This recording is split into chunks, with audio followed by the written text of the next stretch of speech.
So, what actually is going on in your brain when this happens? Why does that incredible burst of motivation seem to just evaporate overnight? The answer comes down to a powerful and super misunderstood chemical messenger in your brain called dopamine. Now, we've all heard of dopamine, called the pleasure chemical, right? Well, that's not quite the full story. See, neuroscientists now know it's much more accurate to call it the pursuit chemical. Dopamine is what drives you to seek rewards. It's the feeling of anticipation, the craving, the desire to go after something you want. And right there, my friends, is where the trap is laid. See, your brain in its brilliant efficiency doesn't just release dopamine when you achieve a goal.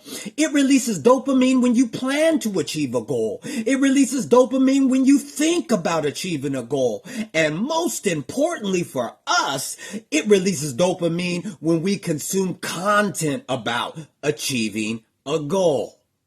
So, when you watch someone's triumphant success story or listen to a fiery motivational speech, your brain gets a nice, satisfying hit of dopamine. It feels good, right? It feels like you're making progress. Your brain basically checks off all the boxes and goes, awesome, we're moving forward, even though you haven't physically moved an inch. You get the chemical reward without doing any of the actual work. So think of it like a sugar craving. At first, one cookie gives you a great rush, but over time you build up a tolerance. So you need 2 cookies for the same feeling, and then 3, and then before you know it, you're drowning the whole box and still don't get satisfied. Motivational content works on a similar principle.